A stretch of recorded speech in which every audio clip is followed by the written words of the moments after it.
jump into it. So calories, protein, fiber. You know, if I know the regulars, I know like Chris and Jeff show up every time I go live. I'm sure they're familiar with this, but this is, you know, it just, unfortunately, it's just how it is, right? If you want to lose weight, you have to get into a calorie deficit. So we'll go over my weight loss calorie formula. I'll break it down. I put a little bit of a twist to it this time when it comes to cycling calories, which is the last slide. And then at the very end, like the last slide, you know, since I'm into intermittent fasting and time restricted eating, I'll show you ways where you can get into a calorie deficit without necessarily counting calories. Hey, Patel, thanks for showing up from the UK. Hey, Mike, it's been a while. Good to hear you feeling better. Thanks so much. I appreciate it. That's why I'm feeling lean. I actually lost some weight. You know, if I don't lift weights, it's amazing how the muscles start atrophying like within a couple of weeks. But I got so much muscle memory, the 𝘾𝙊𝘾𝙃𝙄𝙉. I've been lifting the weights since I was like 16, you know, pretty regularly. So I think I'll bounce back. But I'm a little lighter than I typically would be right now. Okay, so this is my calorie formula. I like counting calories because it's a guarantee. You can't mess up. I know long term counting calories doesn't work for most people, and the only reason why I think it doesn't work is because people don't stick to it. It's so difficult to do. But even guys like Jason Fung, Dr. Jason Fung, and I loved all his books, The Obesity Code, and I read every book he puts out. When you really see him in a podcast or an interview, he doesn't say calories don't count, they do count. He just feels that there are ways in which you can live your life where you can keep your calories down through fasting and things like that. Plus, he believes in that insulin model, which I believe in too. You know, when insulin levels are high, very difficult for fat to be released from the fat cells. So with a combination of eating within a smaller eating window, and whether you're counting calories or using one of these intermittent fasting strategies, you can get into a calorie deficit. But for now, let's talk about calories. This is my favorite formula. Not that there's like a tremendous amount of science behind it, but I've worked with like hundreds, if not thousands of people over my 40-year career, you know, owning a gym in New York for 35 years, and I've been working in gym from like the age of 17, 18. I like 10 to 12 times your body weight. I don't think it's too aggressive. Multiplying your body weight by 10 can be somewhat aggressive. 12 is a lot more reasonable, especially, I'm just gonna get this Facebook, the YouTube thing, especially if you're working out all the time and you're really active. Maybe you do want to go with something more like 12 times your body weight. But when I make these short videos, and actually that video I did on Instagram just hit 1.5 million views. I cannot believe it, going over this this weight loss calorie formula. So let's say you're 175 pounds, right? You're 40 years old, you're in your 40s, you're over 40. Unfortunately, the weight's been like creeping up on you over the last 15, 20 years. You wake up one day, you're 25, 30, 40 pounds overweight, you're in your 40s, right? I think, let's say you're 175 pounds, you multiply your body weight by 10, and that's 1,750 calories. I think that's a nice, reasonable calorie deficit to be in. I think you'll do really well with that. If you're working out all the time and you're doing things, I'm gonna pull up my calculator here so I can do it. Let me give you an example. What would be 175 times 12? That's 2,100 calories. If you're eating like 1,750, 2,000 calories a day, weighing 175 pounds, I think that's a great calorie deficit to be in. I think you can maintain it. I think you can do it. And the best way to do it really is to use one of these apps like MyFitnessPal or whatever app you have. It's just so easy to use. MyFitnessPal is free. Unfortunately, over the last few months, they did change a little bit that if you really want to just use like barcoding, you do have to pay for it. You know, but you can just enter your food. Once your food's in there, it's stored in the memory, and after you do it for a couple of weeks, it really is 1, 2, 3, 1, 2, 3. I think anyone would make it. It would benefit you tremendously. For at least once in your life, for a couple of weeks, you track your calories, your protein, your fat, your carb, just to see where you are. You have to. It's really hard to tell unless you've done it. I've done it for years, so I can almost look at a plate of food and pretty much tell how many calories in it, how many grams of protein, how many grams of carbs and fat, just from looking at it. Fat's a little bit harder to calculate when it comes to meat, and you start to tell how much fat's in animal protein. And even at the end of the live stream, I'm going to pull up some meals. I'm going to pull up a meal that's 400 calories, and I'm going to pull up a meal that's 800 calories. That looks very similar, but when you really break the meal down, you'll see there's double the amount of calories in one meal than the other, which will be pretty educational. Because I'm having a lot of women ask me, Mike, how many calories is in this? I only want to eat 400 calories in a meal, so it'll be good. Okay, so, and this is the interesting thing. When we get to cycling calories, the next slide, I'll break it down more. But maintenance calories are probably going to be about 15 times your body weight. So, for example, if you're 175 and you multiply that by 15, that's about 2,600 calories a day. Obviously, depending upon how active you are. So, if you're a typical 175-pound guy, you know, you want to lose 20, 30 pounds, eat about 1,750 calories a day. And then if you want to be a maintenance calories, it's going to be about 2,600. Keep that in mind. Calories count. So you gotta really get that into your head. Calories. That's number one. And let's talk about calorie cycling. I think Jeff's got a question. Maybe I feel like I'm a little rusty today because I haven't been doing these live streams in a month. It's amazing. Okay, I'm a little under 220 right now. This is Jeff. I eat 2,200 calories a day. I think that's great. Okay, if I eat 2,200 calories a day, I gain weight. Interesting, not lose. So apparently my body doesn't think it's a calorie deficit. Pretty much, Jeff. I mean, unfortunately, that I would say that is the case. When we get to the protein, I think we've talked about this before. I'm assuming you're still eating a really good amount of protein. I don't think you have to use 220. We'll talk about it. Say 220 times 0.7 is what? I think you can definitely go 140, 150 grams of protein a day. I think that would help. I'm assuming you're doing that because the thermic effect of protein is going to be 25-30%. So, for example, there's 4 calories per gram of protein. Let's say you're eating 140 grams of protein a day. Let's multiply that by 4. That's 560 calories. Let's see, what's 30% of 560? Multiplied 30%. That's 168.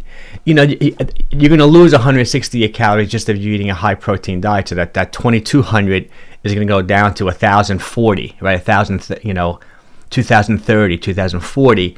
It could be that, possibly. I know you've been up and down with weight a lot in your life. You could have a little bit of that yo-yo thing where your metabolism could be a little bit slower, maybe. You know, kind of hard to tell. I know you're playing tennis now and you're working out and all that.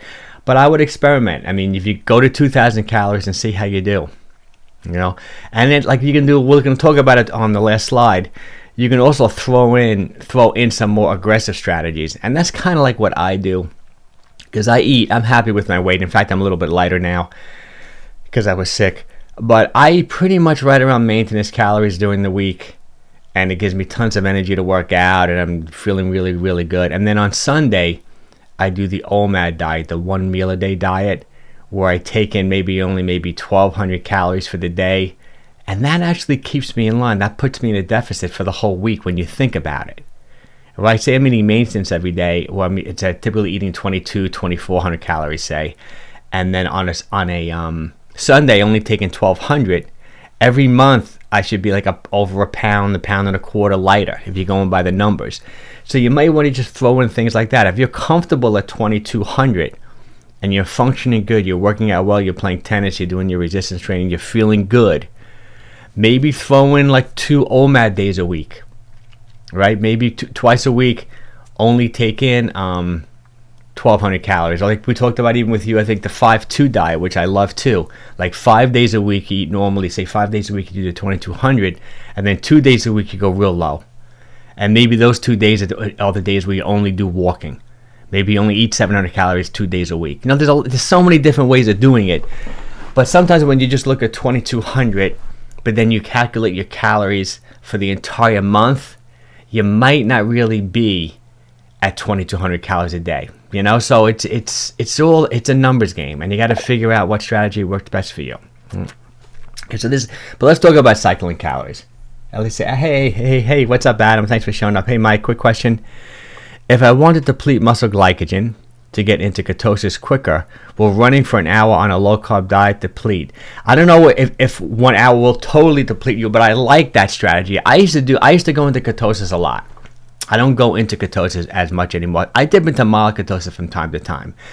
But for example, like I used to do a lot of 24-hour fasts. Like I even have a video that did really well on YouTube. And that's how I first got introduced to intermittent fasting, time restricted eating.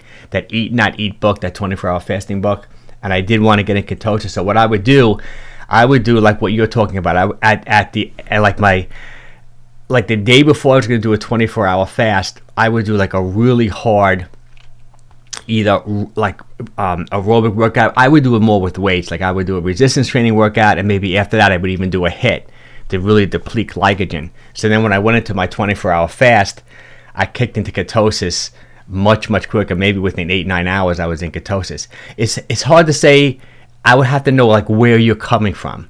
If you're eating a relatively moderate or low carb diet, and then you do a 1-hour run, you're probably in ketosis. See, those urine strips are hard to use because sometimes even if you're putting out the ketones, you're not burning them. You know, it's hard to say. The blood meters are the best, but it's hard to say. If you're getting that weird taste in your mouth, you know, that like ketosis taste in your mouth, you could be in ketosis, but the only way to really know is to measure. You look really lean in your picture already, so, you know, I don't know if that's a recent photo of yours, but hard to say, but you could be. Okay, let's see. So that's what I mean by cycling. I mean, I'm such a big believer in calorie cycling, and I did this one a little differently, this explanation of it and how I would go about it on this particular plan. Let's see, I think Alvin's got another question. Hey Alvin, how you doing? Hey Mike, would you consider doing a series of 30-minute dumbbell workouts to help aid us in losing weight with intermittent fasting? Sure, I can do that. You know, I talked about this before. I started out on YouTube doing all stuff like that. Even if you go back, I didn't take YouTube seriously till about 5 years ago, but I did start back in 2009, like literally, you know, and I just would do videos in my gym, you know, and they didn't do too well. And then about 5-6 years ago, I did do a whole series. If you got to go deep into my channel and look, like put in like workouts for over 40, like things like that, and you'll see them all pop up. I must have 50 of them with a whole bunch of dumbbells. I did a whole bunch of shorts, but I was thinking about starting to do that again.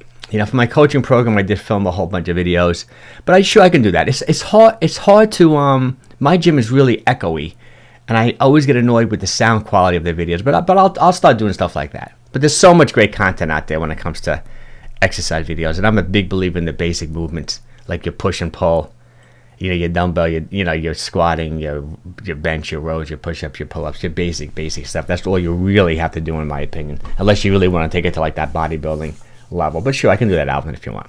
So let's talk about calorie cycling. I love calorie cycling. First of all, I find it so much easier for people to stick to the diet. And if you don't know what I mean by calorie cycling, it's just some days you eat more, some days you eat less, or some weeks you eat more, some weeks you eat less, or even some months you eat more, some months you eat less. Okay, let's go back to Adam. Okay, this is Adam. Thank you, man. I just love being ketosis on a low-carb diet because I have ADHD. Yeah, I know how you feel. I got a little bit of that too, and it helps tremendously. Thanks for your advice. No, I agree. I love it. I think it's great. Great, Adam. Thanks for showing up. Yeah, I really love calorie cycling. It's so much easier to stick to the diet, knowing some days you can eat more, some weeks you can eat more, less. Plus, it minimizes that metabolic adaptation, which I talk about all the time. Metabolic adaptation just means that your metabolism in your body is just going to slow down as you lose weight because you're a smaller person. But you can over-exaggerate metabolic adaptation if you stay in a calorie-restricted state too long, too aggressively. If you've been restricting calories for months, 2-3 months without taking a break, without going to maintenance calories, I think you're setting yourself up for an over-exaggeration of metabolic adaptation. And the research is mixed on this. This is my personal experience and my opinion on it. But there's some research that really backs that up. But there's so many different ways to calorie cycle. Like, for example, that video that I did on Instagram that got 1.5 million views was talking about a woman who weighs 150 pounds who wants to weigh 120. And in that particular video, how I cycle calories is I had that person eat 1,500 calories one day, 1,200 calories the next day, and keep on cycling.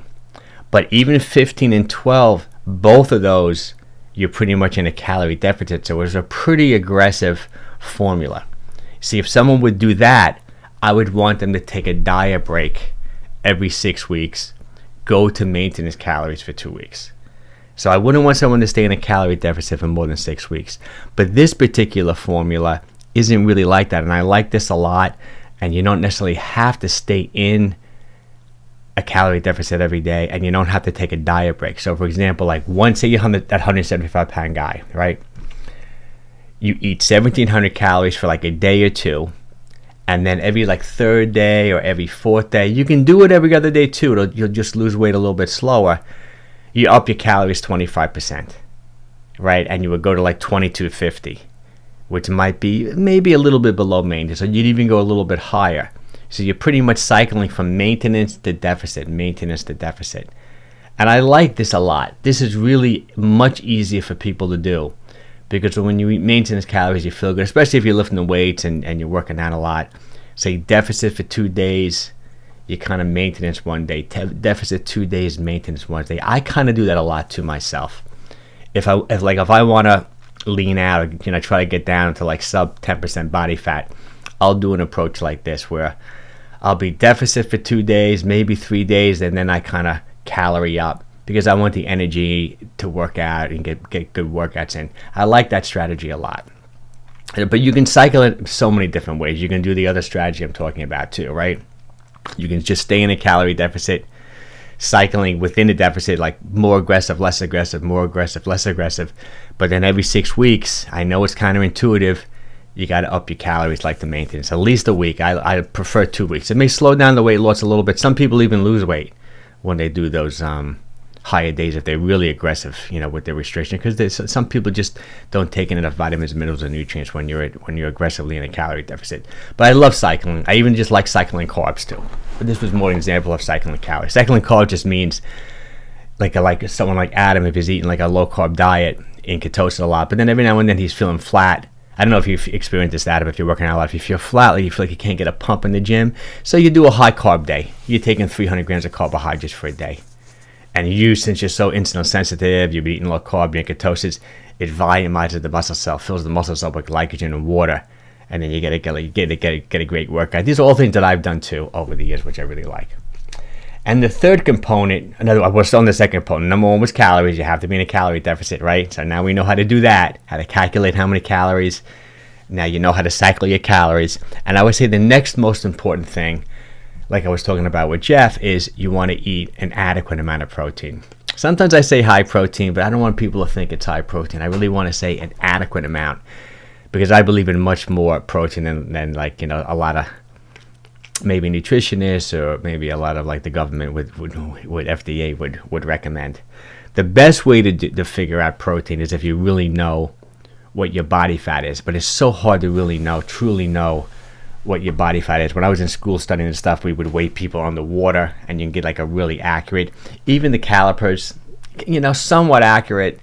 Those electrical impedance scales, somewhat accurate. The DEXA scans, I don't know, I've had a couple of clients do those DEXA scans with, I think they were totally inaccurate. I mean, like just crazy. I've never done it. It's hard to say. But if you know what your body fat is, you can multiply your lean mass by 0.9 grams. That's probably the best way to do it. But I think the easiest way to do it is just to multiply your body weight by 0.7.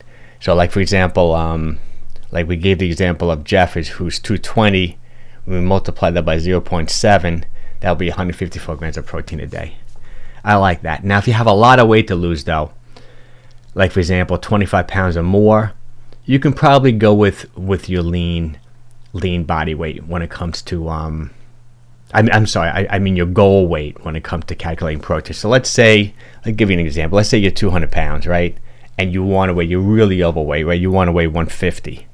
I would take 150 and multiply that by 0.7, which will be about 105 grams of protein. I don't think you would necessarily go wrong if you just take your body weight and multiply it by 0.7, but it could be a little excessive for some people. You may have a hard time taking all the protein. But that's it. And protein is key for multiple reasons. I just did a short video on Instagram. Did okay. I don't know, maybe like 10,000 views, something like that. Talking about the 3 reasons why you want to eat protein. So number 1 is the thermic effect.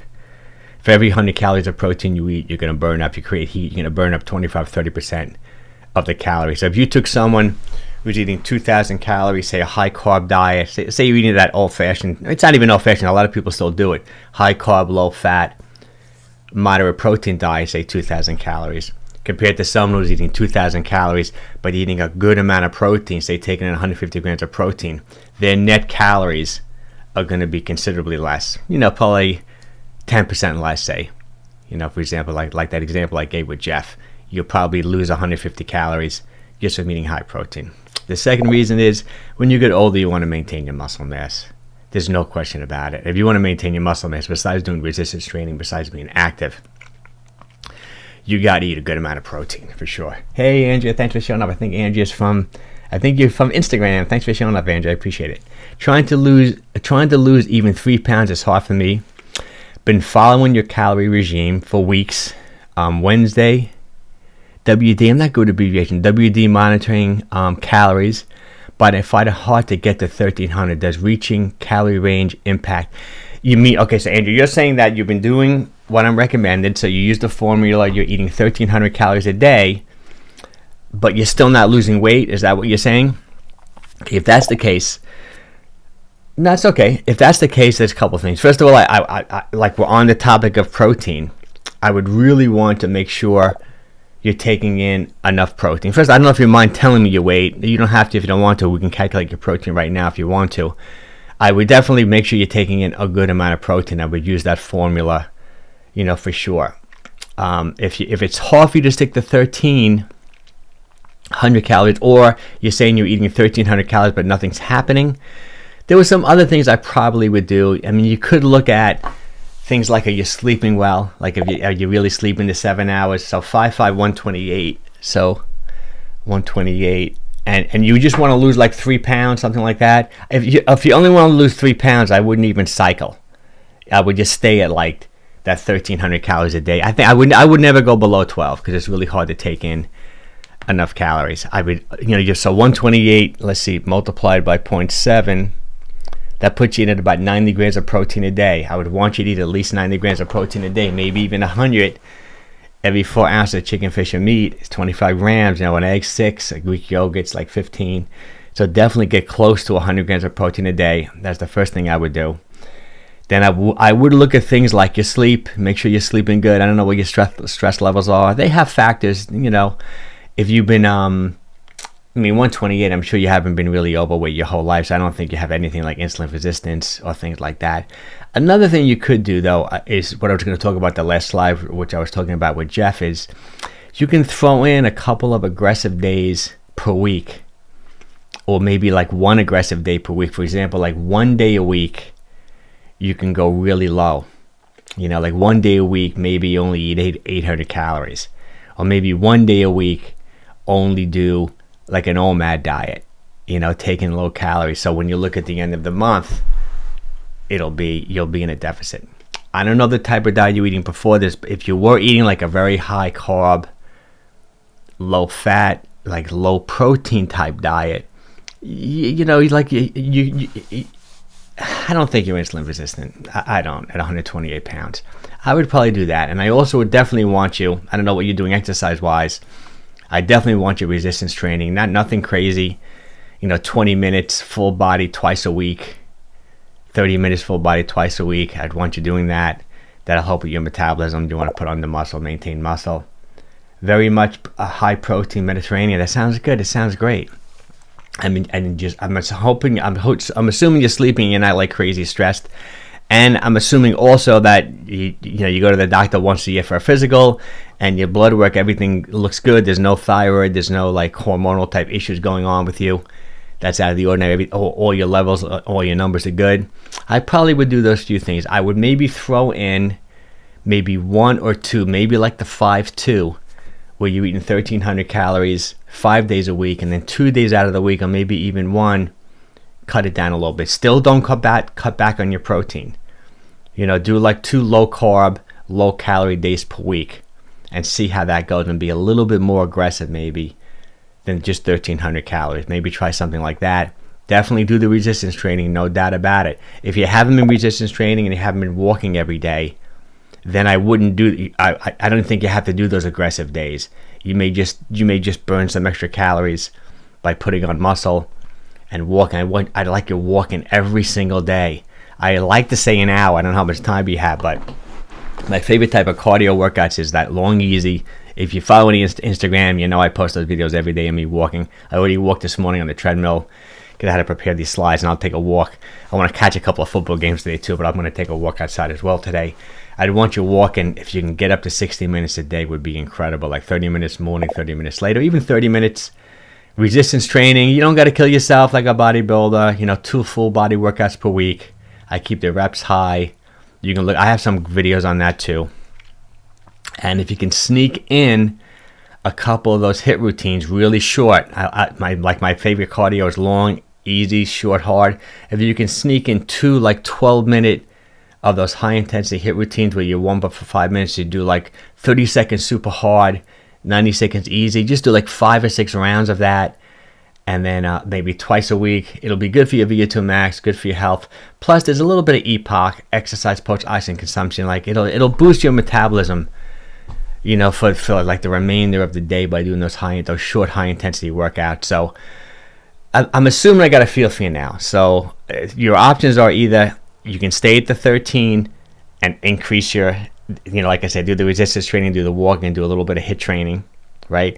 If you have been working out and things, like you're saying, you still can't lose those 3 pounds, then I would do a couple of those aggressive days. Do like a 5-2, where you're at 1,300, 5 days out of the week, and then 2 days out of the week, keep your protein up and go real low on the calories, maybe 800. And try to eat as nutritious as you can. And I'm assuming that's the other thing. I'm assuming that you're taking in good nutrition, because 1,300 calories is low. Like, well, we're going to show you meals. I'll give you like a perfect meal for you is the meal that I'm going to be talking about, which is like that 400 calorie meal that I'll show like at the end of the live stream. Because sometimes if you're just lacking vitamins, minerals, nutrients, things can mess up your metabolism, mess things up too. Okay, I hope that was really helpful. Well, let's see. Okay, so we got the protein covered. And that's I find that's a mistake people make too, is that when they do their low calorie days, they cut back on everything. Like they cut back on the carbs, the fat, and the protein. Never cut back on the protein. Always keep the protein up, right? And I know people talk about mTOR, like it's not good to eat protein all the time because it not only does it stimulate growth, it can stimulate the growth of bad things. I'll show you, Andrew, thanks. To stimulate the growth of bad things like cancer cells and things like that. But that's why I like cycling in and out. Like you want to balance the mTOR, AMPK. You want to go from growth to repair, growth to repair. That's why I love intermittent fasting, time restricted eating so much, is that even though I eat a relatively high protein diet, I do fast for 16 hours most days. Or like for say, today is my OMAD day, I'm probably going to go 22 hours in a fasted state. You know, I'm probably going to have my one meal today when the Jets play the Giants at like 4:30. That'll be like my eating meal. So I'm cycling between mTOR and recovery. Maybe it's not great if you're just like munching on eating like 6 meals of protein every day for decades, you know, but I think you need that nice balance. I see what Adam said. Hey, sorry Mike, last question. No problem, Adam.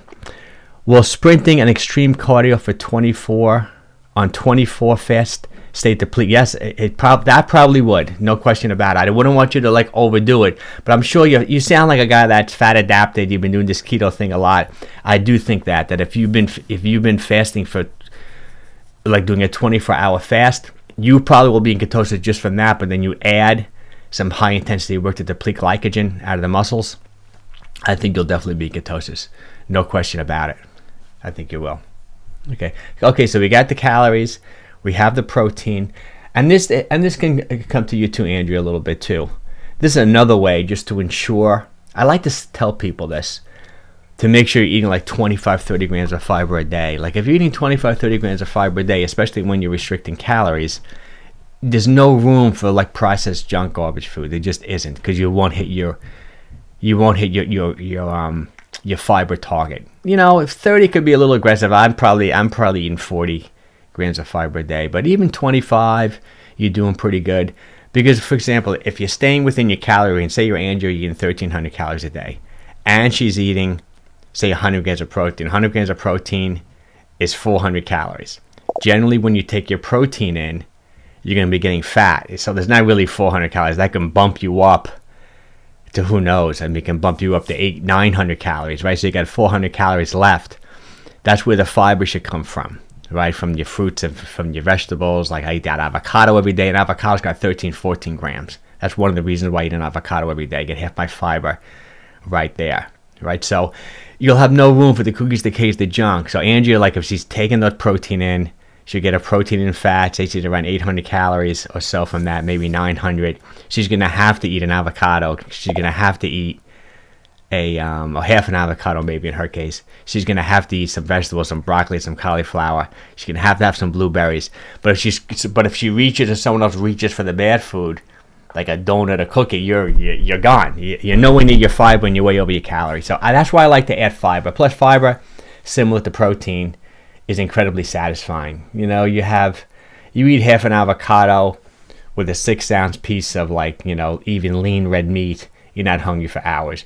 Where if you took in those same amount of calories, those same like 600 calories with junk or cookies and donuts, you know, you're temporarily satisfied and you're ravenously hungry, you know, in an hour. Well, hey Gwen, thanks for showing up, Gwen. Great to see you here. So Gwen's 51, 147. I also have a gallbladder problem there. Sorry about that, Gwen. I have a lot of clients. I have a couple. I think you probably know. I probably talked about it in the past. I have a couple of videos that did really well on YouTube about gallbladder and fasting and things. I've been eating a lot of turkey and chicken to get protein. That sounds good, Gwen. I love it. I like any forms. I like all forms of protein, as long as they're complete protein. They have all those non-essential amino acids. And that's why I am a big believer in animal protein, because it's high in the leucine, you know, high in those branched chain aminos, which is so important. You can do it as a vegetarian, because a vegetarian will take in dairy and will take in yogurt, and you can combine your even those plant meats, I think, are fine to get your protein. If you're a vegan, I think you have to do it. Otherwise, it's really difficult unless you're pounding, you know, hemp seed and pea protein powder all the time. I think those plant meats I think are a good thing, and I think they're getting better and better and putting less bad stuff in them. But you know, that sounds good, Gwen. I like it. Let's say, Andrea, absolutely. I grill salmon 6 ounces, 7 ounces avocado, cucumber with arugula. Oh, you're right on track with me, Andrea. This is great. And my typical three meal, then 3 o'clock meal, then dinner. That sounds great. So is that what you're doing? You're fasting until 3, and then you have your 1 meal at 3, like something like this, and then you're having dinner maybe 7, 8 o'clock. So you're doing like a nice fast like an 18-hour fast every day. I like that. Another thing that you might want to do then too, I talked about this before, I don't necessarily think, I'm assuming you're fasting for multiple reasons, right? You're fasting because you want increased insulin sensitivity, you like the health benefits of being in a fasted state, all that. But the other thing is, and I've talked about this, I haven't talked about it a lot as of recent, but yeah, it seems like all the research now is saying that early time restricted eating is probably better than late. And I've debated with this myself, and I've tried all different things, meaning that if you can eat your calories earlier in the day, it's probably better for maintaining muscle mass. And there are numerous studies saying that late night eating is not good. So I'm assuming after your 7 o'clock meal, you don't eat. But a couple of things you can do. Either you can up that. I think you probably would do even better. Did something like 2 and 6, you know, something like that. And also, you might want to take in something like an essential amino acid supplement at around 10 o'clock.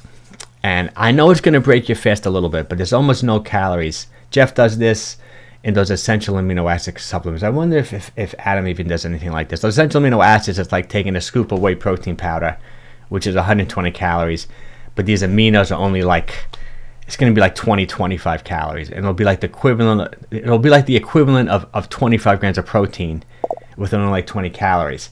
I think that might be a good thing for you to try. First of all, it'll be good for maintaining your muscle mass. Plus, it's really good for your circadian rhythm. That's another thing I want you to go deeper into.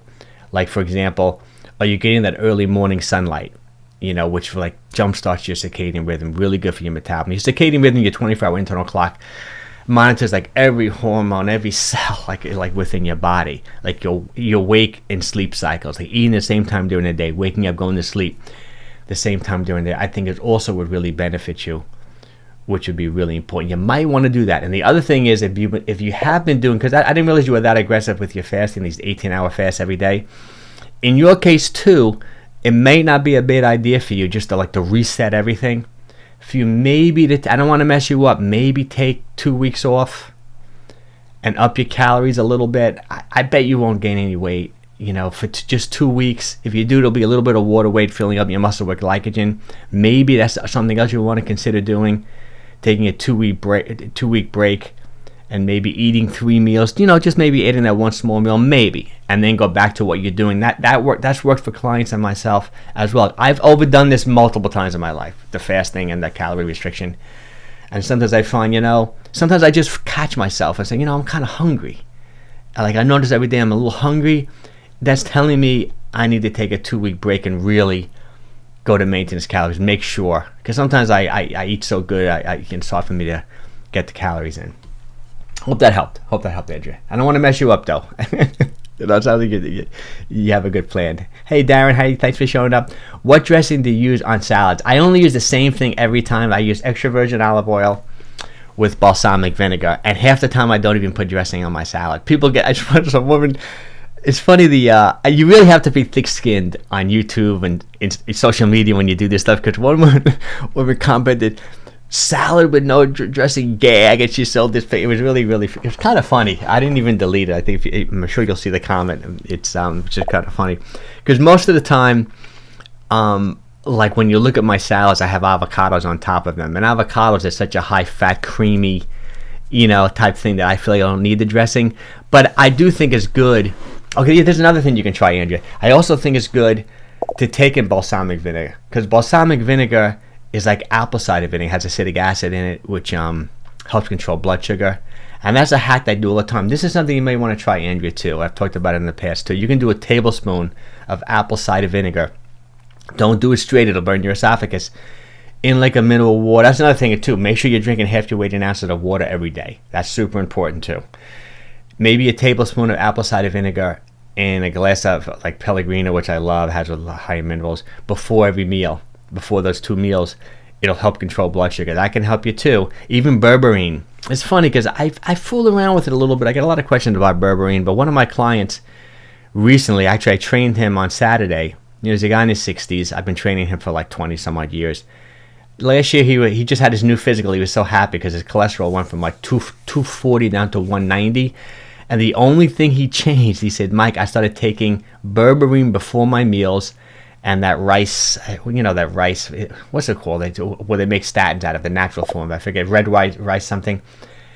And his cholesterol went down 50 points. He said, I didn't really eat last. That's the only things he changed, which is really interesting. And he even lost a little bit of weight. I think he lost like from a year ago, maybe 4 pounds, something like that. Really interesting. So that's something else you may want to try too. I'm going to start experimenting with the berberine a little bit. I'm going to wait a week. I may start taking berberine before both my meals. The mechanism is it works. Some people feel it works as good as metformin. I've heard the guy I love, Andrew Huberman, the professor from Stanford. He's my favorite podcast. I talk about it all the time, the Huberman Labs. He's a big believer in the berberine. He said he finds it really does work. It works just as good as metformin. Kind of interesting. Something you might want to try too. Oh, thanks. Oh, yeah. No problem, Darren. That's great. So, Jeff, yes, I mentioned the amino powder above. I will start taking them after tennis again this week. Yeah, and I really like them too. The negative side is they are a little expensive. And aminos taste really bitter. Like you can't just take a plain amino acid supplement because they taste so bad. So you are going to take in a little bit of like stevia or monk fruit or maybe some sugar alcohols, because it's hard to find it without. I think the brand is that 𝘾𝙊𝘾𝘾𝙃 brand that I like. I think it has, monk fruit and stevia, like a combination. Stevia, I don't think it's too bad. I know if you're like a guy like Paul Saladino, the carnivore guy, he hates that stuff. He said, oh my, it's going to mess up the biome in your stomach. And hey, I personally don't think it's too bad. Let's see. I see a lot of advertising about metabolism boosters. What do you suggest? I haven't really looked at them in the last few years, but over the years I know, when I was younger, just in general, and then I used to train like a lot of younger guys and gals, and they all were taking like hydroxycut and things like that. Hydroxycut was I think it's still around, but there were even things in it that they removed. Like they put a lot of ephedrine and butyrols and stuff like that in them, like similar to what's in nose spray. I mean, what was a popular thing to do like 30 years ago, like for bodybuilders and everything, we would do like, you take a Sudafed, don't do this, but you take a Sudafed with a baby aspirin and a cup of coffee. If you guys were doing that, gals were doing that, bodybuilders do crazy things to get the low body fat levels. There's probably something to them.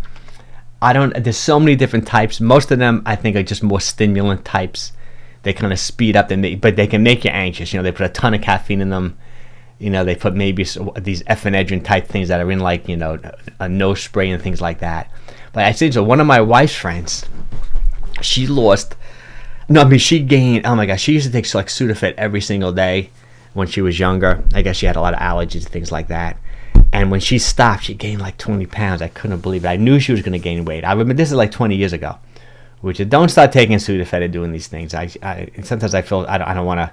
I'm not recommending it at all. But these are old tricks that people do. There's so many other things people do, and there's so many different things people take. These peptides nowadays, and there's so many different things people take.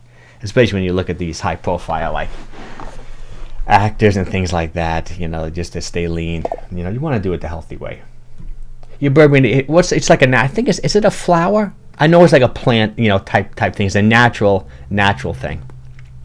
Look it up. There's so much information on it. There's been a lot of YouTube videos on it in the last 6 months. I'm assuming maybe a recent study came out about it. I'll look it up. But you can check it out. And it's inexpensive too. It's really inexpensive too. The only negative thing, be a little careful with it in that. It's interesting. I don't know if Adam's ever tried it, but a lot of keto guys do it or gals do it. But I tried it once like that, like on an empty stomach, and I felt like my blood sugar went too low. I didn't like how I felt. I felt like shaky on it. Because it really does can lower blood sugar. So I think the best way to do it is just to minimize the blood sugar spike of the meal. You know, some people feel, a lot of researchers or doctors feel like how you manage blood sugar over the course of your life is a big indicator of your longevity or how healthy you're going to be. It's kind of crazy, like the blood. It's amazing. Like you eat this big meal, right? And your blood stream doesn't like more than 5 grams, a teaspoon of sugar. That's it. In your bloodstream in any one time. If you got 7.5 grams, like a teaspoon and a half, you're at like a diabetic level. Obviously, this has to be a consistent thing, like constantly. That's why controlling blood sugar is so important. That's why I do lean towards more like those low carb type diets. But it's calories. I mean, calories is the main thing, and that's why I do like the intermittent fasting. Even though the research is somewhat mixed on it, like most of the research really does say that intermittent fasting works no better than calorie restriction, but I think it's easier to do. And I think there's going to be, my personal opinion on it is that down the road, like 10 years from now, I think there's going to be some really good clinical research saying that like fasting for 16 hours really is a great thing, for you for multiple reasons, even though it's not, there aren't too many human studies yet. When it comes to those rodent studies, like that, there's great ones on it. Okay, let's see. What's berberine? Hey, from Australia. Since there's someone else from Australia, a guy just contacted me from Australia on Instagram. He wants to do my coaching program. Like I said, I went to Australia once. It was an incredible trip. Me and my wife, maybe before my kids were born, maybe 25, 30 years ago, I surfed everywhere. I windsurfed, I surfed. It was an incredible trip. Okay. I use a squirt of lemon and some apple cider vinegar as my salad dressing. I love it. I mean, you can't do better than that. It's interesting because lemon juice, some studies have shown, also can help control blood sugar. So you're getting the best of both worlds. You're getting the lemon juice and the apple cider vinegar. I find the apple cider vinegar can be a little harsh though on a salad. For me, that's just my personal taste. But I think it's great. It's interesting. It seems like some of these like old school things that people do, like having your salad before your meal, in a way really does help because you're getting, and even regular vinegar. It doesn't have to be balsamic vinegar. It could be any vinegars in general will help control blood sugar from the acidic acid in it. Some people feel it also like slows digestion a little bit. So it's just all good stuff to do.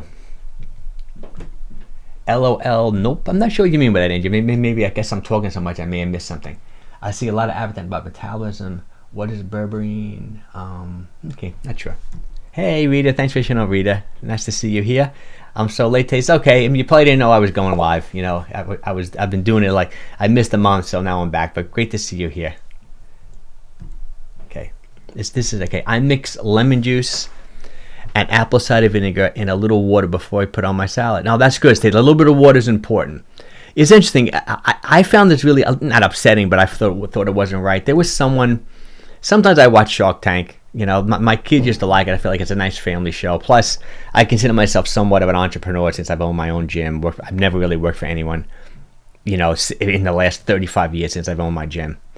And there was a gal on there marketing this product. It was almost like an apple cider vinegar supplement and talking about all the things I'm talking about here, all the benefits. Plus, it's a fermented food. Feeds the good bacteria in your stomach, right? It can help control blood sugar, blah, blah, blah. But then she went to all the sharks and all those famous people, and she gave them like a tablespoon of apple cider vinegar to swallow. They swallowed it, like one gal screamed. I mean, because it burns your throat. It really wasn't right of her to do that. And even one of the sharks said, you know, that really wasn't a nice thing to do. You should have warned us about how harsh that is, because it really can burn your esophagus. And that was one of her marketing strategies, that you can get the apple cider vinegar in this like little supplement, this gummy or whatever she was selling. But I like apple cider vinegar. I do think there's a lot of health benefits. You know, the famous guy on YouTube, Thomas DeLauer, I'm not sure how to pronounce his name right. You know, he lost like 100 pounds, and he contributes a lot of his weight loss to apple cider vinegar. He's, you know, if you Google apple cider vinegar on YouTube, he's got videos with millions and millions of views, which is kind of interesting. That's great. Okay, cool. So we got the calories, right? So if you want to lose some weight or maintain optimal weight, you know my calorie deficit formula. We talked about cycling calories. We talked about eating enough protein, and now we're talking about making sure you're taking enough fiber, which kind of ensures that you're eating a whole food natural diet. Like there's no room for junk food if you're eating 30 grams of fiber a day. Okay, so let's talk about the IF, intermittent fasting, time restricted eating. Now, like I said, the only difference is if you do like these fasting strategies every day, is time restricted eating. If you do them intermittently, intermittent fasting. You know, that's like the difference of the terminology of it. So, like I said, I love intermittent fasting, time restricted eating for multiple reasons, but the main reason, at least for me, is working with like hundreds if not thousands of clients over the years, is the easiest way for most people to just eat less and to get into a calorie deficit without necessarily counting calories, even though I'd love you to count calories and track everything. It's such a learning experience. And there's, like I said, there's so many different ways of doing it. Like the popular ways are, the most popular is 16-8. You fast for 16 hours, taking all your calories within an 8-hour eating window. If you want to be a little bit more aggressive, you can do what Andrea's doing. You do like an 18-6. There's a 24. Fast for 20 hours, taking all your calories in for our eating window. Then I make a note, early time restricted eating or late. Like I said earlier, probably better to take in your calories early in the day due to your circadian rhythm and maintaining muscle mass. But I do think there's a lot of benefit in doing it late. I've been doing it late for 15 years. Sometimes I do it early. There's the 𝘾𝙊𝘾𝙃𝙄𝙉𝙂 diet, the 1 meal a day diet. There's the 24-hour fast. You know, you just fast for 24 hours once or twice a week. There's what I love, the 2 meal a day diet. You can do it any way you want, right? I'd rather you do it with like lunch and dinner or breakfast and lunch. But I love, I've done this with so many clients. Tell them, like, just eat 2 meals a day. Don't even overthink it. Eat your breakfast if you want in the morning. Eat your dinner in the middle of the day when you're at work or when you're busy hustling around. If you want to have a protein shake, have a protein shake, but just dramatically reduce your calories. It's so simple. And I also like varying these strategies, the cycle calories, similar to what I'm talking about with Andrew, everyone here, when it comes to like the 5-2. Since I love eating more and eating less some days, it's so much easier. You can like typically be like, what I do, like my main thing is my 16-8. That's how I live and die by pretty much. You know, I fast for 16 hours most days, taking all of my calories in 8 hours, whether it's 2 meals and a protein shake or 2 meals and maybe just a high protein snack like a yogurt with a couple of hard-boiled eggs, something like that. And that's kind of, and I'm pretty much, since I've been doing this so long, I'm somewhat at maintenance calories there. But if I do like the 𝘾𝙃𝘾𝙃 diet today, I'm in a deficit. So that's a great strategy you guys can do too to get into a calorie deficit. And I've used that with so many clients over the years. Like I'll say do 16-8 3 days. And then like on a Thursday, do a 24. Try to fast for 20 hours on Thursday. Right? I don't want to confuse everyone too much, but I still want people to stay in line with their circadian rhythm. Because it is kind of good to eat your meals at the same time during the day, wake up, go to sleep. But I'll tell them, you know, have your coffee the same time every day. Because even coffee's like 2 or 3 calories, but there is caffeine, which gets metabolized in the liver, which is kind of like jumpstarts your metabolism. You know, drink your coffee the same time during the day. Like if you're doing a 16-8 and you're breaking your fast at 12 and eating dinner at 7, right? You know, and then you're doing, okay, then you're going to do a 24. Still, you know, have a cup of tea at 12 o'clock with a little caffeine or something in it, just to stimulate, stay within your normal circadian rhythm. Because there is like things like ghrelin. Ghrelin's the hunger hormone. If you're used to eating the same times every day, like if Andrea, she's been eating at like 2, what she said, I think 3 and 7, I guarantee right around 2:30, her body starts releasing ghrelin, which is going to make her kind of hungry for that 3 o'clock meal. Your body could use that. That's why it's not good to just eat randomly all times during the day, because your body, sometimes you're just hungry all day because you haven't regulated like your hormones to some degree. Let's see. Oh, hey, thanks. Chris is always giving me money, Chris. I really appreciate it. Thanks so much. So this is Chris. Okay. I need help building muscle. I've lost 70 pounds in the last year because of you. Thanks so much, Chris. Working out 3 days a week, but not really seeing any big muscle gains. Okay, I think, you know what happened, Chris? I think a couple things to do. I know recently you said to me when I went live on Instagram that you did a 2-week fast. That could affect your muscle mass a little bit too, and you'd be surprised. I think you just finished it a couple of weeks ago. The rebound effect, it can definitely take some time. The nice thing about that is you do get a human growth hormone spike, not testosterone though, but human growth hormone, which is really nice.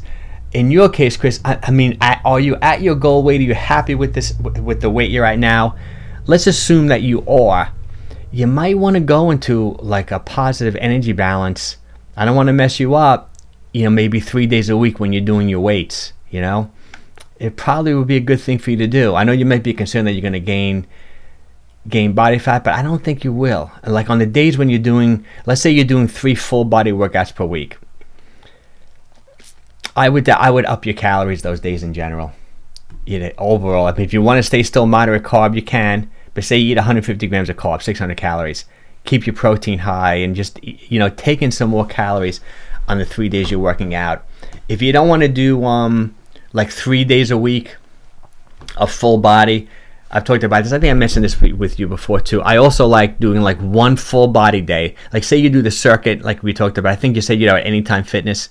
You do the circuit, say it takes you like a 45-minute workout, but then say you do that on Monday, but then Wednesday maybe you only want to train your upper body and do a little bit more of a bodybuilding type thing. You increase the volume of training your upper body. So for example, when you're training your whole body in 45 minutes, you may only be doing, I don't know, I'll make this likely, let's say 10 sets in your upper body.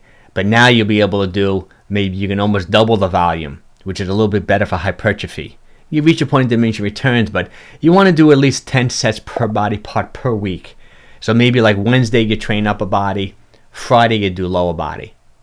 And it becomes a little bit more bodybuilding-ish. That metabolic stress, you pump the muscle up. Do that. I would probably eat more. You don't have to do it every day. Definitely on the days you work out.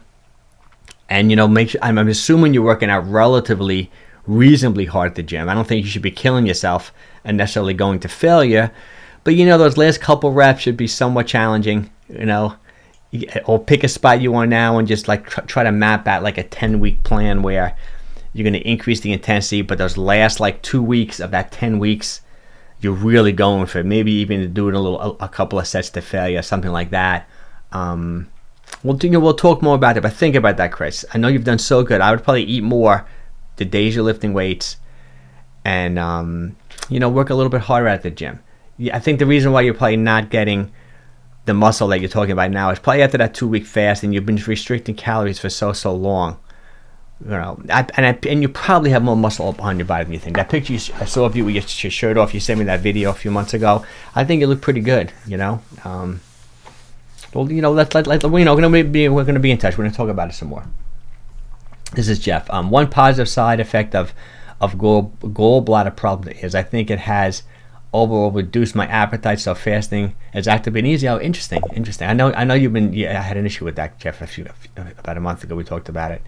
The only issue is getting enough protein when I do it. I know that unfortunately the hard thing about when you have gallbladder issues is you don't want to overwhelm your gallbladder with too many calories like in one meal. Like I wouldn't recommend someone do the OMAD. I've even worked with people over the years where I would say 2 meals a day, and they even had a hard time taking enough protein, enough calories with only 2 meals. So I think you can do like a 16-8. Even a 14-hour fast, I think, has tremendous benefit. But maybe you want to do more 3 smaller meals just to make sure you get your calories in too, Jeff. Let's see. Okay. If you're type 2 diabetic, doesn't matter if you have protein shake before the meal or after. I don't think that's an issue before or after. Actually, Chris reversed type 2 diabetes. I think you can reverse it. I'm assuming you can. I'm not sure what your doctor thinks. I don't think that's the issue. I think the bigger issue is, you want to be in a calorie deficit. I would do a moderate to low carb type diet.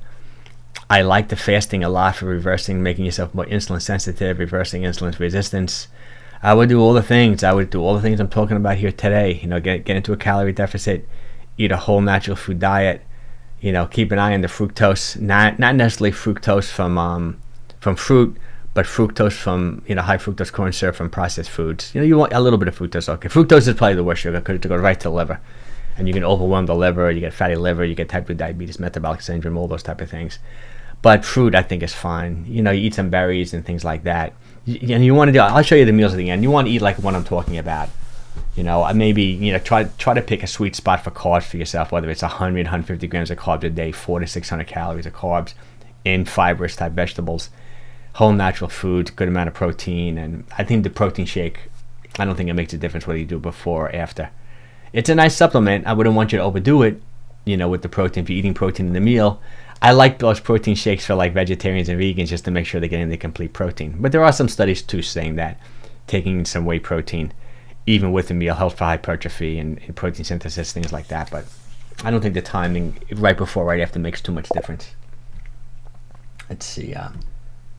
Okay, let's see. Right, this is Jeff. Right now I'm drinking this super coffee. It's got 10 grams protein. Wow, milk protein isolate. Okay. 3 grams of MCT oil, that's medium chain triglyceride, those medium chain oils. 2 grams fried, 80 calories. I like it, Jeff. So it's 10 grams of protein. That's 40 calories. So half of it is protein. 3 grams of fat, 3 times 9 is 27.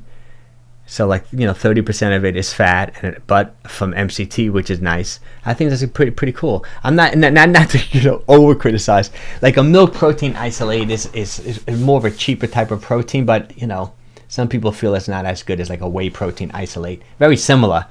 Like if you look at a Quest bar, first it'll say milk, then it'll say whey. I don't think it's maybe, but some people who are lactose intolerant have a harder time, even though it's an isolate, with a milk isolate as opposed to a whey. Like a whey protein isolate is a little cleaner, but I think it sounds pretty good.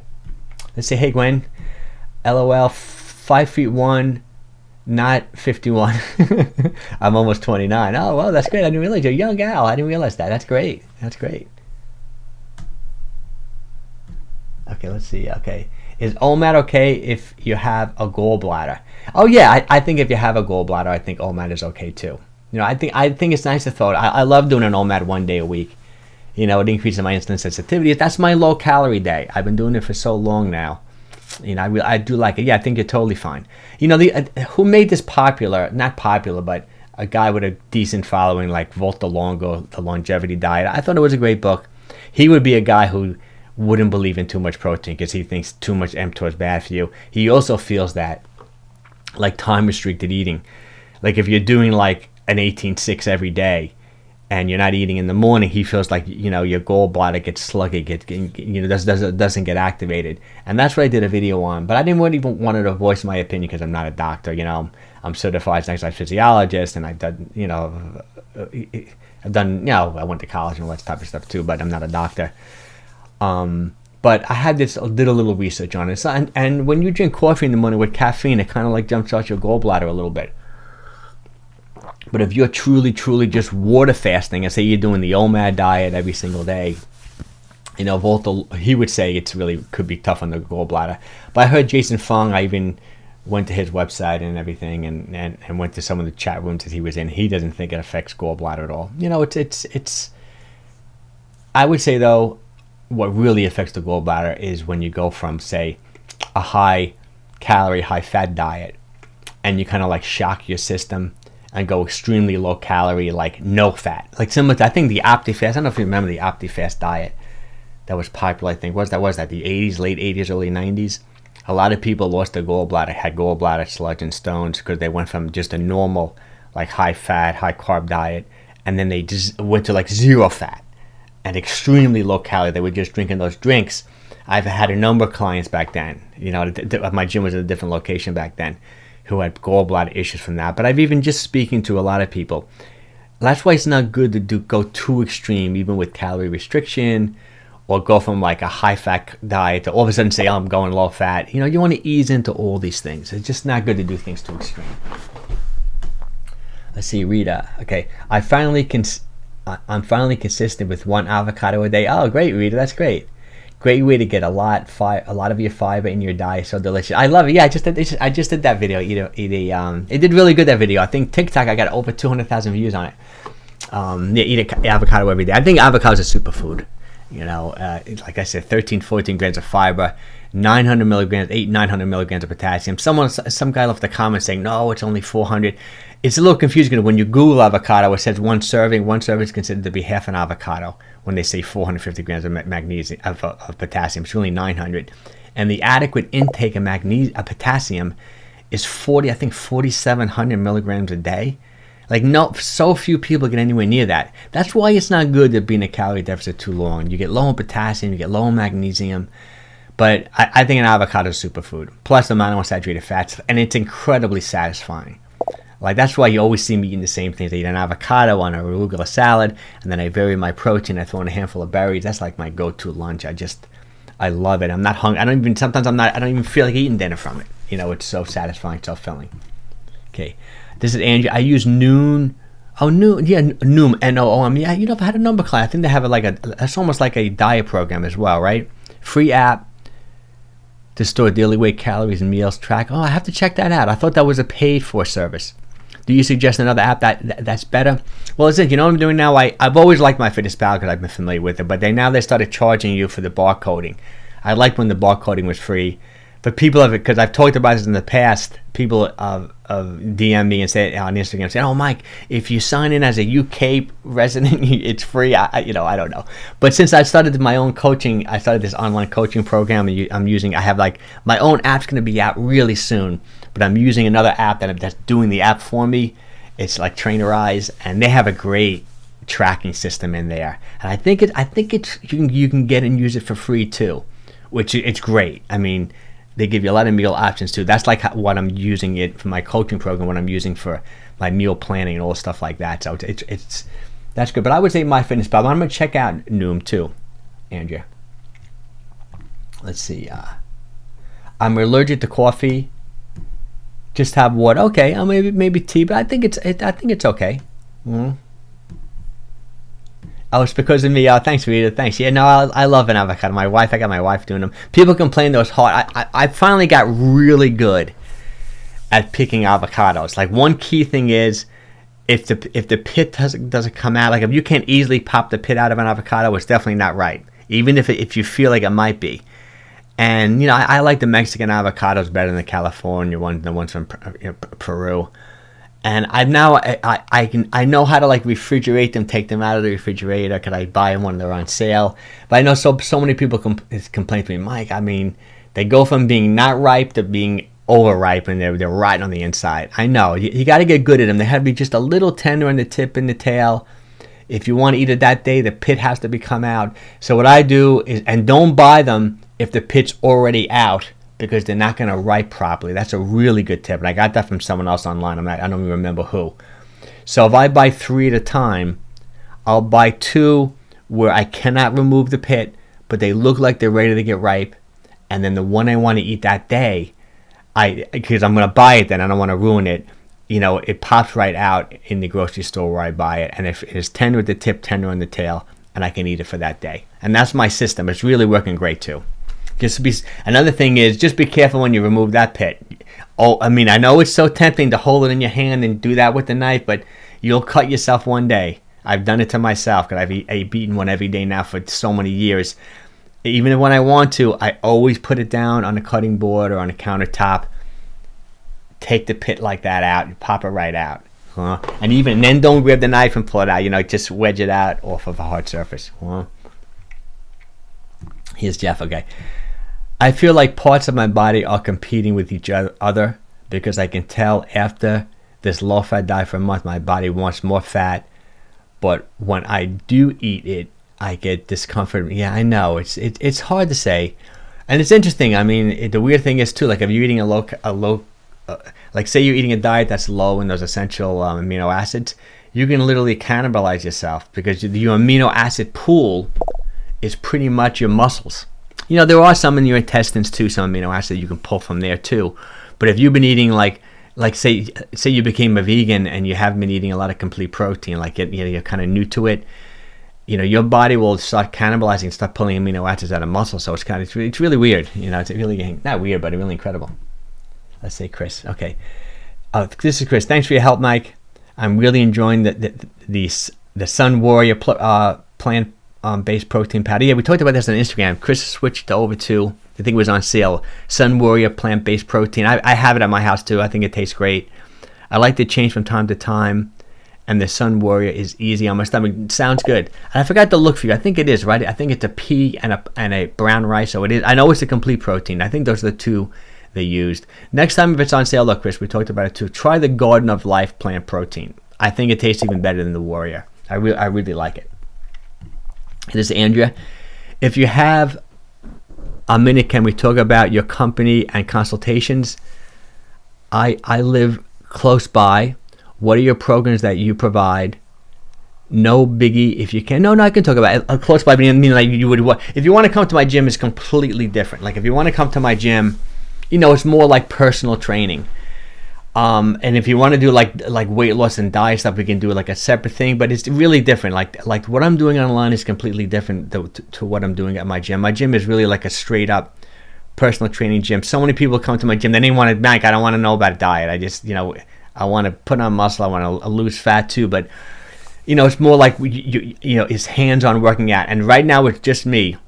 Since the pandemic, I had some trainers working for me. At one point, I had 9 trainers working for me. Now, ever since the pandemic and all that, the gym business has really, really changed. I'm doing well, but I'm just super busy myself. So, you're welcome. We can set up you can come by my gym. We can talk on the phone if you want to do something like that. When it comes to the online programs, there's a couple of different things. This is a relatively new thing. We're working so hard on it. And I hired these consultants to kind of help. If you find this stuff boring about me talking about this, just give me a thumbs down or just give me like a star and I'll get back on topic. But when it comes to the online coaching thing, I hired these experts, these like marketing experts. It didn't work out between me and them though. I'm not with them anymore. And they wanted me to really market mostly to men over 50 because I'm 60. I just turned 61. They figured, oh, Mike, that's your niche. I didn't really want to do it, but they talked me into doing it. And then I've created a new website, to market this one-on-one online coaching. And I wanted to only take on 10 guys. I had 4 guys have signed up so far. It's relatively expensive. But I have to say, I've been getting so many, similar to Andrea. I have like 37,000 followers on Instagram, and most of them are women, 75% are women. So I get DMs constantly. Women, Mike, do you train women? Do you train women? Plus, some people feel that this one-on-one is too expensive. The one-on-one online compared to my gym, it encompasses everything. Like I use the app. You get a whole like customized workout program that changes over the 12-week period. It's a 12-week coaching program over time. You get all the videos. You get your meal plans. You get your calories. You get meals. You get everything like that.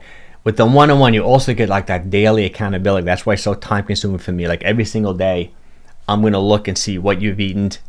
I'll be able to see the back end of the app. What you eaten? Did you work out? And I'm going to leave you a voice message on your phone for accountability. Like, for example, if Andrea, like if you're eating something, say, I don't think you took enough fiber today, Andrea. Tomorrow, I want you to make sure you eat an avocado, like things like that. There's 5 pillars. One pillar is diet, then there's exercise, then there's sleep, then there's mental health, active lifestyle. I go through all these pillars, and then I just added, which is really key, it's really helped a lot, a core curriculum. I don't know if you ever watched any of my videos on 30 Days to Optimal Health. I've only released 12.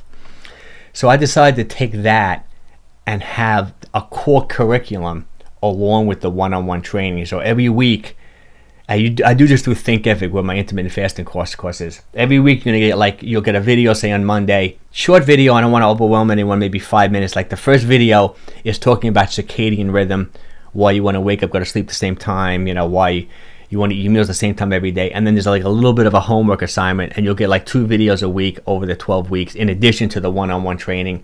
Plus we do bi-weekly live video calls. Like when you sign on, first we do a 1-hour online onboarding call where you tell me what your goals are, what you're looking to do. Then within 72 hours, I design the whole program for you, the workout program, the diet plan. And then every 2 weeks we do like a 30-minute Zoom video call. And then every week besides those daily, like I'm all over you with this coaching thing. Besides those daily voice messages, we do like I give you like a longer week message, and we're going to do a Zoom live stream once a week as a group. The full guys that signed up are not interested, so I haven't been able to do it yet. They're too busy, they don't want to do it. And it's expensive, so this is what I'm doing going forward since I'm no longer with these marketing guys. I'm going to do 2 online coaching programs. I'm going to still do the one-on-one, but I'm going to start taking women in too. I just have to change the website a little bit. I'm also going to do, I think it's going to be half the price. I'm also going to do a group online coaching. And I'll tell you the difference between the group and the one-on-one. When it comes to the group online coaching, you're still going to have the core curriculum, those 12 weeks to healthy living, where you get the videos, like 2 videos a week with homework assignments. We're still going to get the online onboarding call where I spend an hour with you, if not longer, looking at your goals. You're telling me what you're looking to do. Then I designed the whole workout and meal plan program for you, and it's all going to be in the app. It even gives you hundreds of meals to choose from. It's really great, the app. I love it.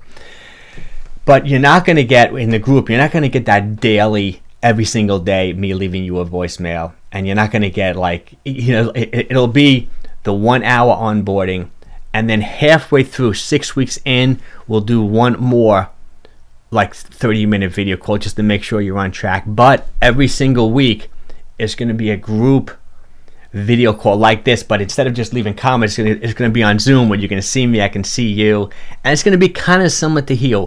When it comes to the group meetings, they'll be twofold in that there'll always be a theme, meaning that I'm going to give a lesson in the beginning. Like, for example, the lessons are going to be what the video's about in the 12 weeks to healthy living. So my first 2 videos there are like circadian rhythm and proper hydration. So first I'm going to reintroduce those topics to you and explain it to you, and then it's kind of fun to be in a group, and it's going to be, it'll be men and women both in a group. Everyone asks their questions, but it's live. You'll see me. It's a video thing. I bet most people are going to want to do that, the group coaching, as opposed to the one-on-one, which is twice the price. The one-on-one, when I do with people, it's so time-consuming for me. That's why I can't take on too many people, because every single day I'm looking and leaving voice messages. It's really time-consuming. Like, even just the 4 guys I'm doing it for, it takes me a lot of time. Whereas the group, it'll be more like of a community-type program. You'll still have an incredible workout, a customized diet and workout plan.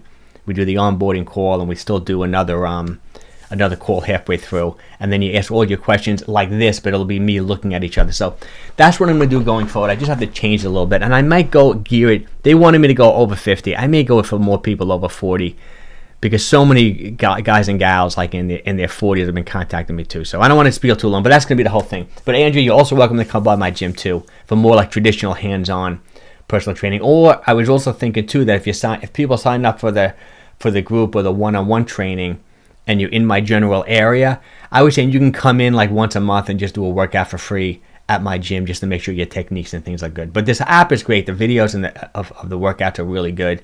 And if I don't like a particular video, I'll film one and throw it in there myself. So that's my whole spiel on that. So that's that. I hope that answered your questions. Let's see. And this is Chris. And I mix a scoop of Bub's Collagen. Oh, I like Bub's Collagen. That's fun. I like those guys. That's a good story. That's one of my favorite collagen powders, Bub's. And Sun Warrior Protein, really enjoyed. I like collagen protein, but unfortunately, though, there was a study that just came out. Though people are doing a lot of videos on it, saying that the collagen is not doing a lot of the things they thought it was. But I do like collagen. I think it's good for your skin, hair, and nails. This study was more on like protein synthesis, because it is missing tryptophan, one of the non-essential amino acids. It's like that's the limiting amino acid in collagen. But if you're mixing it with the Warrior Protein, you're getting your complete protein there, Chris, and then you're getting the collagen, which I think is good, which is good for your skin, hair, and nails, like Proline and things like that. Ooh, this is. I've been hesitant to buy any plant-based protein because some are nasty. I will for sure try Garden of Life. Yeah, that's my favorite one. I don't know why I just like that brand so much. I like the taste of it. I think the Warrior one is too. To me, the Warrior one's a little sweet for me. So if I do a plant-based, I go more with the. I think the leucine's high too with the Garden of Life. I could be wrong, but I think it is. Oh, sure, Andrew. Yeah, anytime. Yeah, definitely. And you can come by my gym, free consult anytime you like. Hey Susan, how you doing? Good to see you here. Groups are good while you're sharing somewhat personal things. Coaching for one can be coaching for. Yeah, no, I totally agree, Susan. I know we lost touch a little bit. I think I was so sick, I can't believe it. But I'm almost 100% back right now. Yeah, I think we'll see how this group. I think the group thing is what most people are going to want to do. Plus, I really. I've been, not to keep on talking about myself on this whole thing, but, I've always wanted to scale my business and be able to reach so many more people. And even this one-on-one thing that I did online with these 4 guys so far, I was going to take on 10 guys. It's still so unscalable. It's so time consuming. I mean, they love it. I mean, I've given them so much of my attention. But they're missing the group, and I think the group aspect of it, I think I can probably take on like 20, 30, 40, 50 people in a group like that. Even if I have to split the groups up and maybe do a few different groups. I don't want too many people to be in the group at once because I want everyone's questions answered. Maybe I would limit it to no more than 25 people per group. So maybe if I had to go do like 3 different groups per week. Then I'm also thinking maybe, I'm curious to see what the gals and guys think. Would you rather also be in a group of all women or all men as opposed to men and women? I'm curious to see what people think about that when it comes to the group coaching. So just leave a comment if you want to comment on that. Let's see what Gwen's got to say. Hey Gwen, let's see. I think I need a coach who's with me 24/7. Gwen Doney. Yeah, well that's what it's interesting because that's where that's why I have to charge so much for the real like the 100% one-on-one coaching because I'm just all over you. There's sometimes I look at them like one of the guys just has a bad day. I may leave him 2 voice messages that day. I even tell people if you're at a restaurant, you don't know what to eat, just text me right then. I'll tell you like what's on the menu. Sometimes I'll look up at the restaurant especially if it's a fancy restaurant because I'll look it up and say go with this. That's another tip I've done, especially when you go into like really good restaurants. I think it's even though you want to hear the specials, I think the best thing to do is to, before you go to the restaurant, look at the menu, decide what you're eating, even if you have to call the restaurant that day and ask them what their specials are. Because I think the worst thing you can do is first you sit down, say you have a cocktail, say you start with a martini, right? It's your big night out, you're already a little tipsy, you're going to order you're going to make some bad food choices. But if you know in your head what you're going to eat ahead of time, like what you're going to order, I think you're always better. Plus, it takes the stress out of the meal. You're there just to have a great time. You already know what you're eating. I've done that so many times, especially like I know Rita, we talked about it last time, a couple times ago with La Bernardin. That's my favorite restaurant. It's so expensive, so I very rarely go. But I love looking at the menu ahead of time. Sometimes I'll call ahead and see what's on the menu. And I maybe like just know in my head what I'm going to order before I go, so I really can just enjoy like being there and the whole thing. I think that's definitely a good tip. Let's see, Gwen. This is Susan. I've tried so many plant-based proteins, even Garden of Life. The only one I like is I'm such a bad my dyslexia. 𝘾𝙊𝘾𝙃. I don't think I know that one, Sue. I gotta check that out. It's pea and rice. You can't buy it in stores though. Okay, I'm gonna look it up. That's cool. So you didn't like Garden of Rice either. You think it tasted too pasty? I almost like that. That's what I found people have told me they liked about Garden of Life. It's kind of heavy in that it's like a tremendous scoop, so you feel like you're getting like a whole meal from it. But maybe the taste could be a little bit chalky. That's the same with those no cow bars. I like them, but people have told me, Mike, how can you recommend that bar? It's all chalk. Let's see. I always look at the menu before I go. Yeah, I think it's a great idea. You'll always do better if you do that, for sure. This is probably all women because men lose weight faster, and I think for some it can get a little frustrating. Okay, no, that sounds good. I was thinking about doing that with the group because if a lot of people do sign up, maybe I would do like a women's group and I'll do a man's group. And then sometimes too, it's people are more comfortable. Excuse me. Talking, just in men and just in women type of a thing. And I don't mind that. I love doing these lives anyway, and I think people get so much out of them, especially if I can really see you in a video, and I think it'll be a good thing. Let's see, Gwen. That reminds me, here in San Antonio. Oh, I didn't know you were San Antonio. That's great.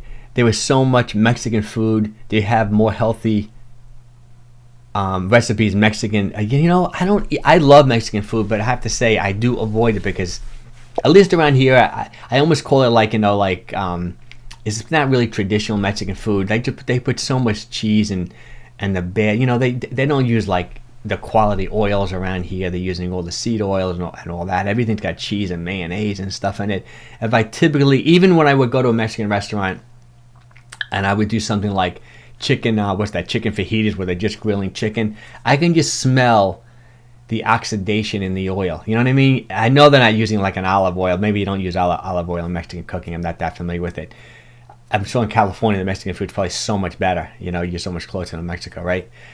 I can just smell the rancidness in the oil that I just, even if it's just peppers and the chicken and some, I just can't even eat it. My son is a big burrito guy and taco guy, but he's 23 years old. He runs 70 miles a week. I mean, the kid is like a superhero.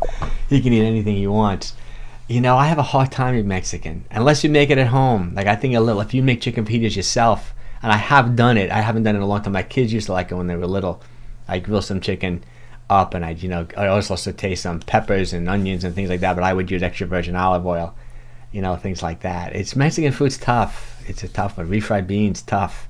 Maybe like a salad, like a Mexican salad type thing is okay, but that's a tough one, Gwen.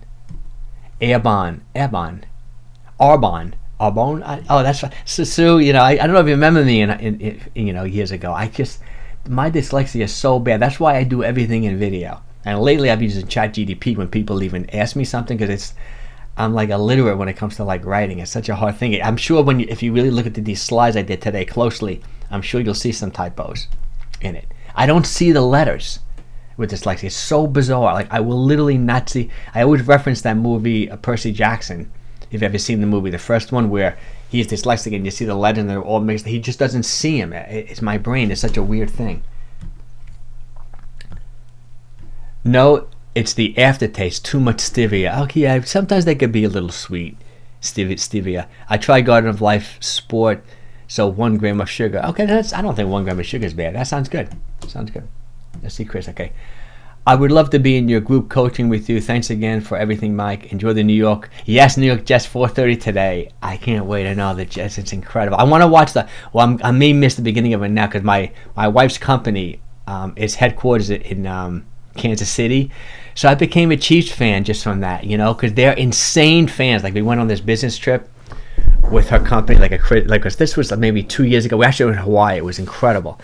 There were I would say a good percentage of her company left a 4 seasons resort in Hawaii and took like cars, like taxis in town, dressed in Kansas City uniforms to watch the game in the middle of a beautiful day in Hawaii. They went to a bar in Hawaii to watch the Kansas City game. So, and I like Mahomes. I do. I'm not one of these fans who only likes their teams. I'm more of a Jet fan than a Giant fan. And I'm not even a crazy football fan, but I've been watching them. I've been watching it today, and it's such a good story. Now I think this young quarterback package is going to surprise people for the Jets. I really do. I think they got a lot of heart, the team. So I'm looking forward to that. But I'm going to watch the Kansas City game today too. They play. I forget who they play. I know the Jets are playing Dallas, the Cowboys. And one of my buddies is such a Cowboy fan. He's from Texas. So I'm probably going to watch that football game, and then I'm going to go for my walk, and I'll come back and break my fast, with the Jet game at 4:30. Yeah, and Chris, I'd love to have you in the coaching program too. It would be great. All right, let me see. I'm leaving out a slide. Yeah, I just want to add this. Obviously, this is Angie or everybody here. I do want everyone, when you're losing weight, you have to do resistance training. There's no question about it. You want to maintain the muscle mass. Plus, you should be doing resistance training anyway. And I always say, if you're just totally new to resistance training, you want to do the absolute basics, do 3 things. Body weight squats, push-ups, even if you do them off a tabletop. Don't have to do them off the floor if they're too hard. And do planks.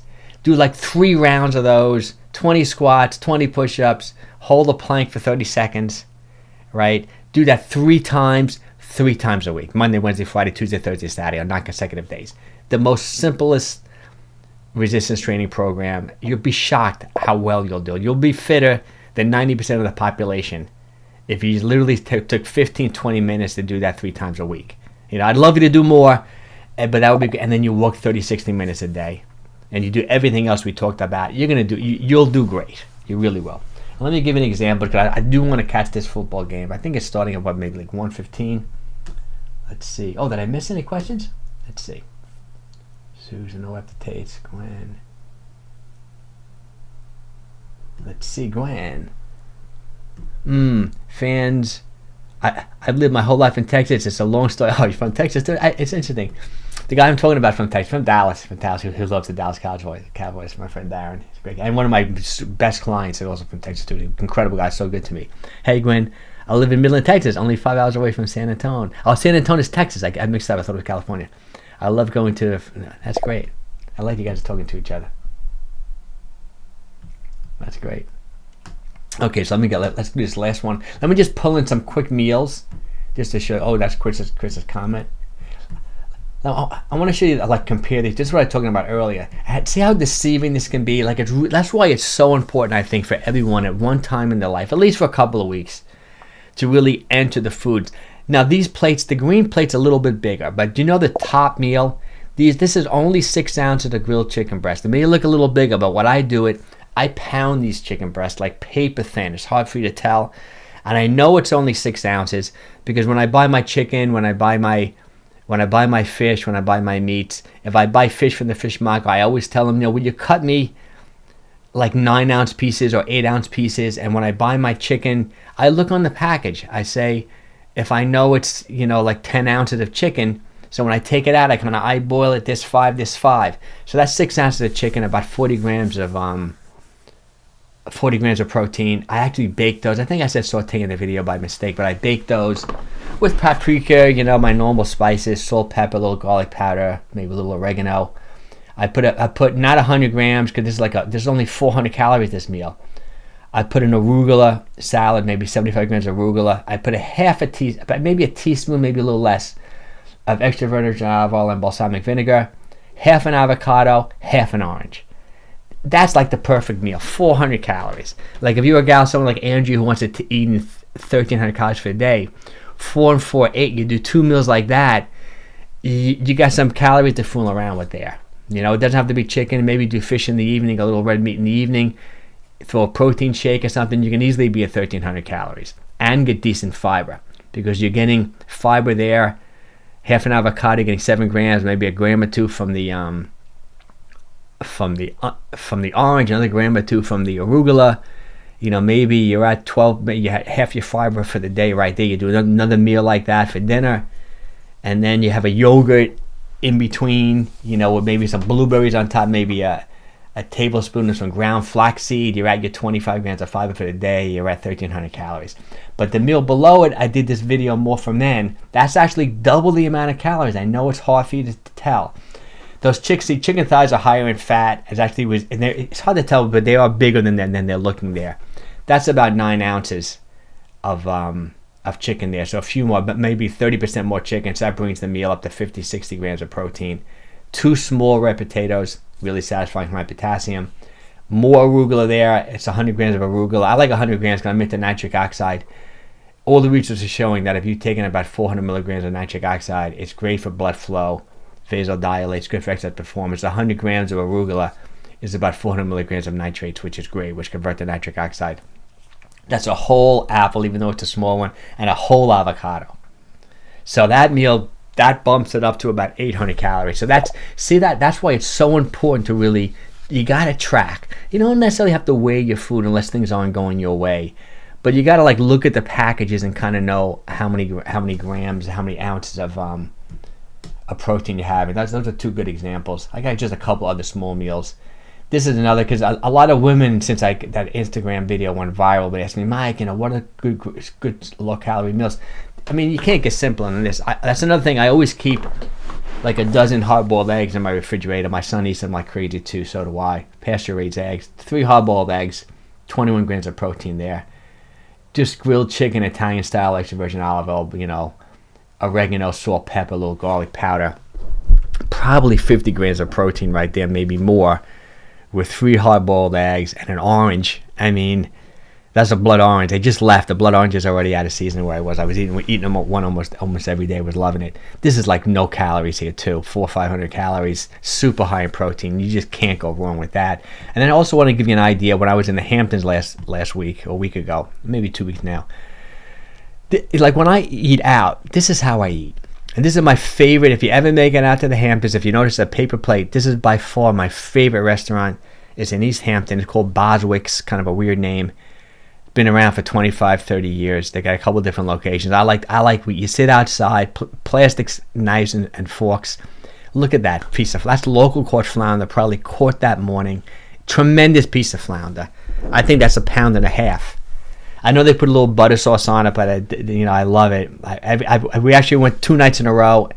I get the same thing: string beans, a little bit of roasted potatoes. They give you like a couple of small cherry tomatoes, squeeze some lemon on top. When you eat out, if you can eat out like this, it's great. This is my style of eating. Let's see. Enjoy the day. We'll call you next week. Oh, great, Andrea. Thanks. And this is Gwen. Yeah, Chris texted. Okay. All right, guys. This is great. I'm sorry. I just want to catch that game. I know Chris wants to catch a football game too. Thanks for showing up, everybody. I really, really appreciate it. I'm going to get these live streams going again too. And I'm going to post some links also to my coaching program. If you click the link I have now, I know it's geared for men over 50. That's like the marketing company that I went with. But I'm going to change it. It may take me a little time. I may modify that and gear it to just men and women generally over the age of 40. I think I may go over 40. I may even go over 45. Even though a lot of people follow me in their 20s and 30s, just the fact that I'm 60, 61, I feel maybe people will relate to me better if you're like 40 and over. All right, guys, thanks for showing up. And hey, love catching you live. Oh, I really appreciate it, especially Australia. So cool. All right, guys, thanks for showing up. Have a wonderful day. Enjoy football today if you're a football fan. Get outside though, sneaker walking in between those games though. Don't forget to get you walking today. I'll be walking around 2:30. All right, take care, everyone. Thanks again for showing up.